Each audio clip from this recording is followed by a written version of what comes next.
Hello everyone, welcome back at ACA's online learning platform. Myself BL Meheria, chemistry faculty team ACA. Class 11th की chemistry में third chapter हमारा चल रहा था। आज उसका लेक्चर नंबर 44। हमने प्रीवियस लेक्चर तक ट्रेंड देखना शुरू कर दिया था। पहला ट्रेंड हमने कंप्लीट भी कर दिया था। एटॉमिक साइज कह लो या एटॉमिक रेडियस कह लो, उसका ट्रेंड हम कैसे देते हैं, किस तरह से डिसाइड करते हैं, वो हम पढ़ चुके थे। आज हम पढ़ेंगे दूसरी प्रॉपर्टी में ट्रेंड, और सेकंड प्रॉपर्टी है sir ionisation enthalpy. Ionisation enthalpy, ionisation enthalpy को डेल आई एच करके रिप्रेजेंट करते हैं। ये इसका सिंबल होगा। इस सिंबल में एच का मतलब होता है एंथैल्पी, डेल्टा का मींस होता है चेंज, और आई जो लिखा है मैंने इसका मतलब होता है आयोनाइजेशन। आयोनाइजेशन एंथैल्पी क्या होती है? हमें किसी एटम के वैलेंस इलेक्ट्रॉन को बाहर निकालने के लिए जितनी एनर्जी बाहर से देनी पड़ती है वो कहलाती है आयोनाइजेशन एंथैल्पी। इलेक्ट्रॉन हमेशा बाहर वाला निकलेगा। सबसे पहले बाहर वाला मतलब वैलेंस इलेक्ट्रॉन जो न्यूक्लियस से सबसे दूर होगा, सबसे पहले वो इलेक्ट्रॉन बाहर आयोनाइज होगा यानी निकलेगा।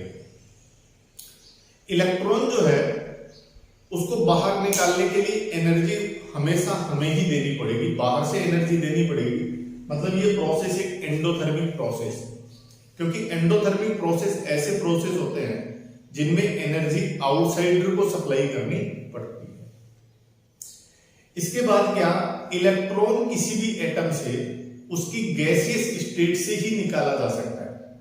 यदि कोई एटम सॉलिड स्टेट में या लिक्विड स्टेट में है तो ये पॉसिबल नहीं है कि उसका वैलेंस इलेक्ट्रॉन बाहर निकाला जा सके। यदि लिक्विड और सॉलिड में है तो पहले उनको गैसियस स्टेट में कन्वर्ट करना पड़ेगा हमें, और फिर हम उनसे एक इलेक्ट्रॉन बाहर निकाल सकते हैं। तो इसकी डेफिनेशन क्या बन जाएगी? इन सारी बातों को हम इकट्ठा करके इसकी डेफिनेशन कहते हैं। आयोनाइजेशन एंथैल्पी की डेफिनेशन होगी एनर्जी सप्लाइड या एनर्जी रिक्वायर्ड कह दो to energy required to ionize. Ionize का मतलब बाहर निकालना। Valence electron, valence electron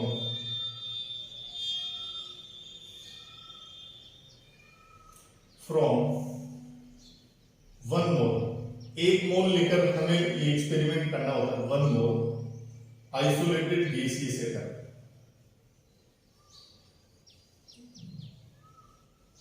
gaseous atom is known as ionization enthalpy। देखना एनर्जी हमेशा क्या है? रिक्वायर्ड है। कौन सा इलेक्ट्रॉन निकलेगा? Valence electron. कौन सी स्टेट से निकलेगा? गैसियस एटम की गैसियस स्टेट से ही इलेक्ट्रॉन्स निकलेगा। तो ये 3 टर्म बड़े इंपॉर्टेंट है, समझना भाई। कोई एटम ए है वो गैसियस स्टेट में होना चाहिए, कितना मोल? 1 मोल होना चाहिए। इसको इसका वैलेंस इलेक्ट्रॉन में बाहर निकाल दूंगा। ए से मैं 1 इलेक्ट्रॉन बाहर निकालूंगा तो ए पर चार्ज कितना आ जाएगा सर? प्लस का। क्यों? क्योंकि 1 इलेक्ट्रॉन मैंने बाहर निकाल लिया, गैसियस स्टेट से मैंने बाहर निकाला। जो भी एनर्जी की रिक्वायरमेंट होगी उसको मैं क्या कहूंगा? डेल आई एच कहूंगा सर। ठीक है। मान लो कोई एटम ए जो है वो अभी सॉलिड स्टेट में है, तो 1 मोल सॉलिड एटम को पहले हम डायरेक्ट कन्वर्ट करेंगे किसमें? 1 मोल उसके गैसियस एटम में कन्वर्ट कर लेंगे। किसी सॉलिड को किसी गैस में कन्वर्ट करते हैं डायरेक्ट, तो उसको हम सब्लिमेशन बोलते हैं। तो SUB लिखूंगा मैं यहां, यानी इसको हम कहते हैं enthalpy of sublimation. Enthalpy of sublimation वो एनर्जी की रिक्वायरमेंट होती है जहां 1 मोल सॉलिड को 1 मोल गैस में कन्वर्ट किया जाता है। अब इसका वैलेंस इलेक्ट्रॉन बाहर निकाला जा सकता है डेल आई एच देकर। मैं इससे 1 electron A1 plus gaseous state plus 1 electron मैंने क्या कर दिया? बाहर निकाल दिया। ओके, खास बात क्या है सर? खास बात ये है कि क्योंकि इस प्रोसेस में एनर्जी आउटसाइडर को देनी पड़ रही है, तो ये नेचर में कैसा है, एंडोथर्मिक इन नेचर होता है सर। और एंडोथर्मिक में याद करो सेकंड चैप्टर में मैंने बताया था कि जब भी प्रोसेस एंडोथर्मिक होता है एनर्जी का आंसर पॉजिटिव आएगा, यानी डेल आई एच की जो वैल्यू है वो कैसी होगी सर, वो पॉजिटिव वैल्यू होगी। यदि एक्सोथर्मिक प्रोसेस होता तो उसमें डेल आई एच जो है वो कैसी हो जाती, नेगेटिव। हमारा अगला जो टर्म आएगा ना, तीसरा टर्म अभी आएगा जिसे एंथैल्पी पढ़ रहा है, हम थर्ड टर्म जब पढ़ेंगे जिसका नाम है इलेक्ट्रॉन गेन एंथैल्पी, वो नेगेटिव होगा सर, क्योंकि वो एक्सोथर्मिक प्रोसेस होता है। इसके बाद क्या कहा हमने, इसके बाद हमने कहा कि इलेक्ट्रॉन कौन सा निकलेगा, केवल वैलेंस इलेक्ट्रॉन ही आयोनाइज होगा। फोर्थ नंबर में हमने बात करी इलेक्ट्रॉन एटम की कौन सी स्टेट से निकलता है, गैसियस स्टेट ऑफ एटम से ही इलेक्ट्रॉन जो है वो क्या होगा, आयोनाइज होगा। इतनी बातें समझ में आई आपको? ये सिंपल डेफिनेशन है आयोनाइजेशन एंथैल्पी क्या होती है, उसकी सिंपल डेफिनेशन मैंने आपको बताई है। अब आयोनाइजेशन एंथैल्पी जो है उसका ट्रेंड देख लेते हैं कि ग्रुप में और पीरियड में उसका क्या ट्रेंड होता है। ट्रेंड से पहले ये देख लो कि आयोनाइजेशन एंथैल्पी कौन कौन से फैक्टर पर डिपेंड करेगी। Factors affecting del I H का मतलब आयोनाइजेशन एंथैल्पी। आयोनाइजेशन एंथैल्पी को कौन कौन से फैक्टर्स अफेक्ट करते हैं वो समझ लेते हैं। तो आयोनाइजेशन एंथैल्पी को कौन कौन से फैक्टर्स अफेक्ट करते हैं, उसमें आता है एक तो एटॉमिक साइज। सर दो तरह के एटम होते हैं, एक छोटे साइज का एटम है जिसमें 2 ही सेल्स हैं, और एक ऐसा एटम है जिसमें से 3 या 4 सेल्स हैं। मुझे न्यूक्लियस से सबसे दूर वाला इलेक्ट्रॉन निकालना होता है। इस एटम को मैं ए एटम कह रहा हूं, इस एटम को मैं बी एटम कह रहा हूं। बताइए किस एटम से इलेक्ट्रॉन जल्दी निकल सकता है? सर जिसका एटॉमिक साइज ज्यादा है उससे इलेक्ट्रॉन को बाहर निकालना इजी होता है सर। इसलिए इजी होता है क्योंकि उसका वैलेंस इलेक्ट्रॉन न्यूक्लियस से बहुत दूर होता है। तो हम कम एनर्जी देकर ही इस इलेक्ट्रॉन को इजीली बाहर निकाल सकते हैं। तो इसका डेल आई एच कैसा होगा सर? लेस होगा। इसका मतलब एटॉमिक साइज पे ऐसा लिख सकते हैं कि जिसकी एटॉमिक साइज ज्यादा होगी उसके लिए आयोनाइजेशन एंथैल्पी कम होगा सर। कम एनर्जी देके हम इलेक्ट्रॉन निकाल सकते हैं। यानी एटॉमिक साइज जो है सर, किसी एटम का एटॉमिक साइज उसकी आयोनाइजेशन एंथैल्पी की इनवर्सली प्रोपोर्शनल होता है। ये हमने सीख लिया। और दूसरा टर्म जो है वो सर इलेक्ट्रॉनिक कॉन्फ़िगरेशन।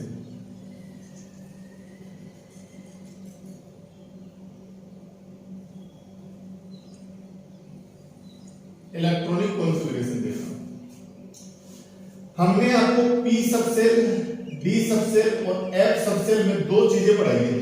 क्या क्या? एक तो हाफ फील्ड और एक फुल फील्ड। जब ये होती है फुल फील्ड, जब ये होती है तो ये एक्स्ट्रा स्टेबल बन जाती है सर। उनसे इलेक्ट्रॉन निकालना मुश्किल रहेगा। यानी P D F half field तब होते हैं जब पी में तो 3 इलेक्ट्रॉन हो, डी में 5 इलेक्ट्रॉन हो और एफ में 7 इलेक्ट्रॉन हो। अब ये हाफ फील्ड है। और पीडीएफ फुल फील्ड तब होती है जब पी में 6 इलेक्ट्रॉन हो, डी में 10 इलेक्ट्रॉन हो और एफ में 14 इलेक्ट्रॉन हो, तब ये फुल फील्ड होती है। यदि इलेक्ट्रॉनिक कॉन्फ़िगरेशन किसी एटम का हाफ फील्ड या फुल फील्ड होता है तो पहले से ज्यादा स्टेबल माना जाता है, एक्स्ट्रा स्टेबल है। उसके लिए डेल आई एच की वैल्यू कैसी होगी? हाई होगी। यानी हाफ फील्ड और फुल फील्ड इलेक्ट्रॉनिक कॉन्फ़िगरेशन आ जाए उसमें आयोनाइजेशन एंथैल्पी ज्यादा होगी। क्वेश्चन नंबर 1 ऐसा पूछ लिया जाए आपको कि किसकी डेल आई एच हाईएस्ट होगी, मैक्सिमम किसकी होगी। 4 ऑप्शन आपको दिए जा रहे हैं, चारों में इलेक्ट्रॉनिक कॉन्फ़िगरेशन लिखे हुए हैं। एक का लिखा हुआ है 2s2 2p1, फिर सेकंड ऑप्शन में लिखा हुआ है 2s2 2p2 लिखा हुआ है, फिर थर्ड ऑप्शन में लिखा हुआ है 2s2 2p3 लिखा हुआ है और फोर्थ ऑप्शन में लिखा हुआ है 2s2 2p4 लिखा हुआ है। बोले किससे इलेक्ट्रॉन निकालना सबसे मुश्किल होगा? इलेक्ट्रॉन कौन सा निकलेगा? 2p का निकलेगा। 2p1 है, 2p2 है, 2p3 है, 2p क्या है और है। अभी किससे इलेक्ट्रॉन निकालना सबसे मुश्किल रहेगा? 2p3 से। तो इलेक्ट्रॉनिक कॉन्फ़िगरेशन 2p3 से निकालना मुश्किल है सर। समझ में आएगी बात? इसके बाद बात करते हैं अपन किसी ग्रुप में और किसी पीरियड में आयोनाइजेशन एंथैल्पी का क्या ट्रेंड रहता है वो पढ़ते हैं बेटा।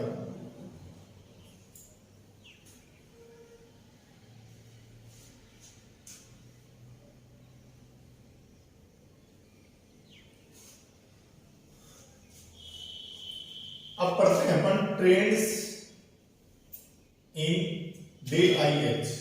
आयोनाइजेशन एंथैल्पी में क्या ट्रेंड होता है? सबसे पहला पढ़ते हैं इन ए ग्रुप।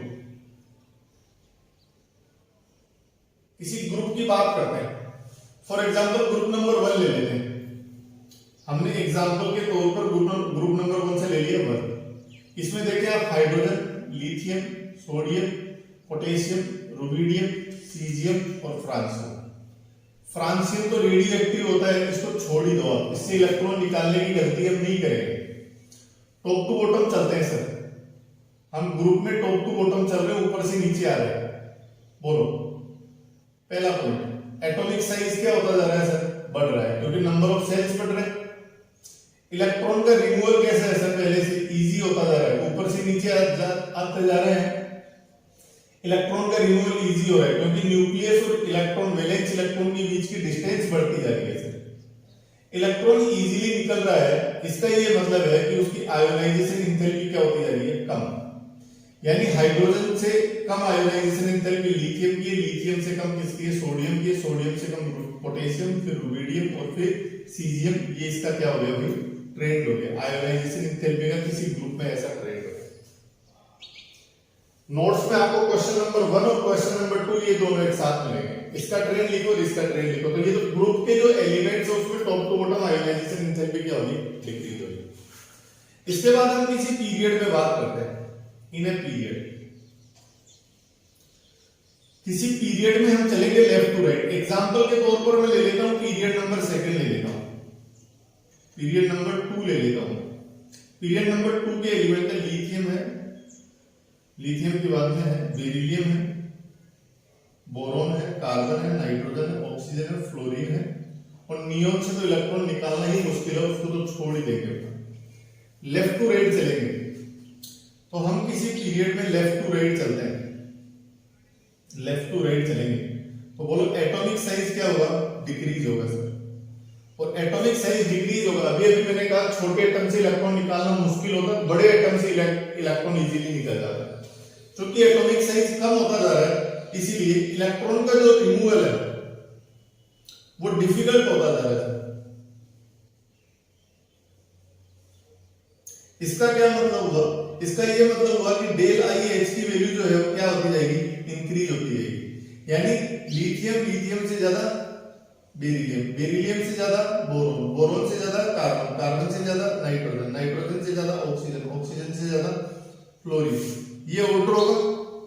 लेकिन इसमें 2 एक्सेप्शन है।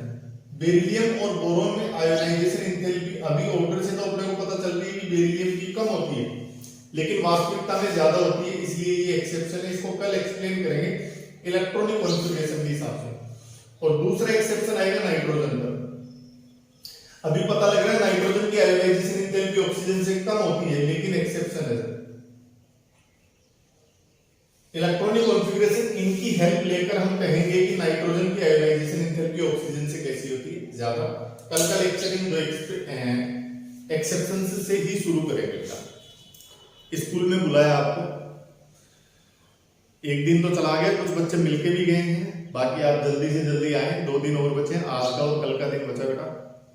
10 से 1 का टाइम है, होमवर्क चेक करवा जाओ, बस का पास बनवा जाओ, यूनिफॉर्म बनवानी है उसके लिए इंक्वायरी कर जाओ, और एक एग्रीमेंट और साइन करके जाना है, सहमति पत्र है, इस पे आपके पेरेंट्स के साइन होंगे बेटा।